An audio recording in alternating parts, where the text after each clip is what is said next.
Uchunguzi umebainisha kuwa baadhi ya wale walikuwa wanasababisha maafa nchini Tanzania ni magaidi ambao walikodishwa kutoka nchi ya Kongo. Ujambo na karibu kwa taarifa zetu za Kenyascope, na kumbuka kusubscribe. Habari mpya zinatokana na chapisho la Mwamakula zimetupa taswira ya tukio linalozua kinyongo. Dereva wa gari ndogo wa usafirishaji wa abiria kutoka Karagwe kuelekea Bukoba anadai kuwapakia abiria waliokuwa na vitambulisho vya askari wa Jamhuri ya Kidemokrasia ya Kongo wakielekea basi lililokuwa limesubiri kwa safari ndefu kuelekea Dar es Salaam.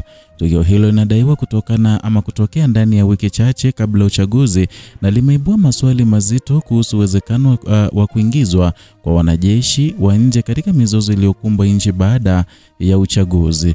Tukio hili limeonekana kuwa shinikizo la kile ambacho tayari kimetawanya taswira ya taharuki katika maeneo kadhaa ya nchi. Jana tu ripoti za mitaa zilitaja matukio ya mauaji, vurugu na uingiliaji wa kigeni katika matukio ya maandamano. Lakini sasa kuna mdai wa moja kwa moja kutoka kwa mtu aliyefanya safari hiyo, mdogo wa Mwamakula aliyekuwa dereva wa gari dogo, ambaye kwa mujibu wa maelezo yaliyowekwa kwenye chapisho alibeba watu 12 waliokuwa na kitambulisho cha askari ama uaskari wa Kongo. Kutokana na ujumbe alioandika, Mwamakula alitaja na kusema kuwa, Shalom Baba Askofu Mwamakula, mimi nina mdogo wangu anafanya biashara ya kusafirisha abiria wa kutoka Karagwe kwenda Bukoba kwa gari ndogo. Kabla ya uchaguzi kama wiki mbili, alisema alipata abiria 12 wakiwa na vitambulisho vya uaskari wa Kongo. Ilikuwa majira ya jioni. Wale watu walimwambia awapakie wote kwa gari. Walitaka kuwahi basi la kwenda Dar es Salaam lililokuwa linasubiri nje ya muda. Akawapakia kwa kuwa nafasi haikutosha. Wengine walisema awapakie hadi kwenye buti, lakini walimpatia maagizo ya kuwa asisimame mahali popote, hata akasimamishwa na askari. Lakini alipofika Kiaka alisimamishwa na traffic na yeye akasimama. Yule traffic akamuuliza ni kwa nini anazidisha abiria, yeye hakujibu kitu. Ndipo akaambiwa afungue buti. Alipofungua buti, traffic akakuta kuna abiria 3 kwenye buti. Mmoja wa wale askari akatoa kitambulisho na kumwonyesha traffic. Ndivyo dereva ambaye ni mdogo wangu akaambiwa aendelee na safari ya kuwawaisha wale askari. Akawapeleka mpaka Bukoba kwenye stand ya mabasi. Na kweli kabisa basi ilikuwa limewasubiri wao tu. Wakapanda basi na kuelekea Dar es Salaam. Nimekupa taarifa hii Baba Askofu kwa sababu nimesikia uchungu sana kusikia kuna viongozi wanasuka mbinu kusingizia watu eti waliingiza vijana wa Kenya waje kufanya fujo huku siku ya uchaguzi, wakati wenyewe ndio waliowaingiza askari wa nje ili waje kuua Watanganyika wasio na hatia. Mungu anaona yote haya. Tafadhali sana Baba Askofu, naomba hili lijulikane. Ndio ujumbe kutoka kwake Askofu Mwamakula. Ni ujumbe ambao unatia machungu na kukasirisha wengi, na vilevile kutoa ama kuzua simanzi la moyo.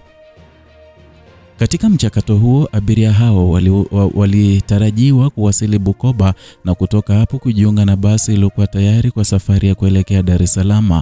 Dereva alisema alipakia abiria hao jioni, na kwa mazingira ya msongamano baadhi waliwekwa kwenye buti la gari kwa maagizo maalum ya kutoonekana hata pale alipofikishwa na askari wa trafiki. Wakati dereva alipopewa maagizo ya kufungua buti, walipatikana watu 3 waliokuwa wamegushi nafasi za kusafiri nyumbani, na baadaye wale walionekana kuwa wanajeshi walipandishwa kwenye basi pekee lililokuwa limesubiri kwa ajili yao pekee. Taarifa hii ikiwa ni ya moja kwa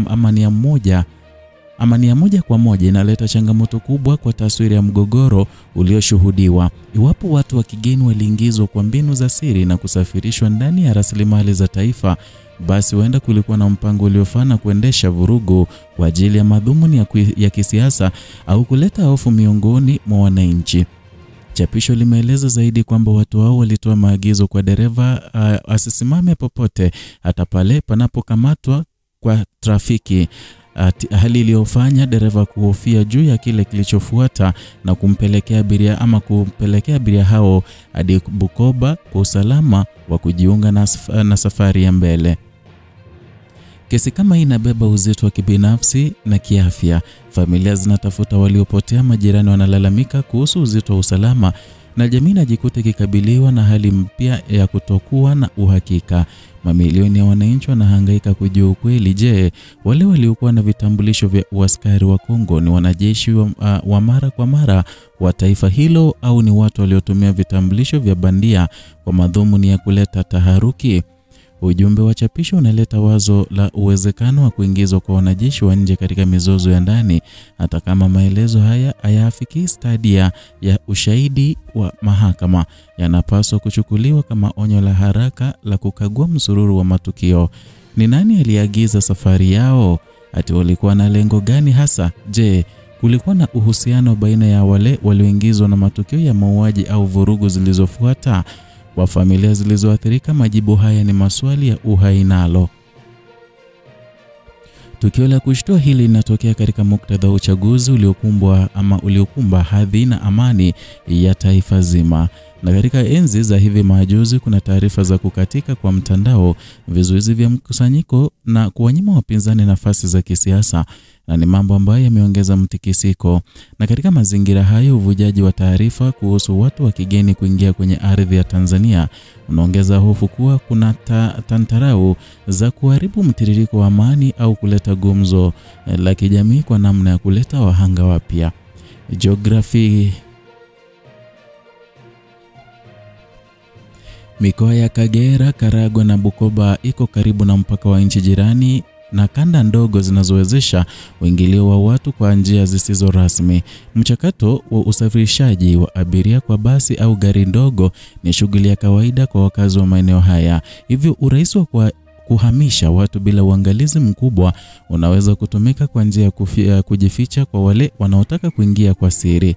Chapisho la Mwamakula linatoa mfano huo wa kawaida ambao kwa upande mmoja urahisisha mchakato wa kuingiza watu kwa njia isiyo rasmi. Kesi ya uvamizi wa wanajeshi wa kigeni katika migogoro ya ndani, historia inazidi kuibua na kurudisha maswali.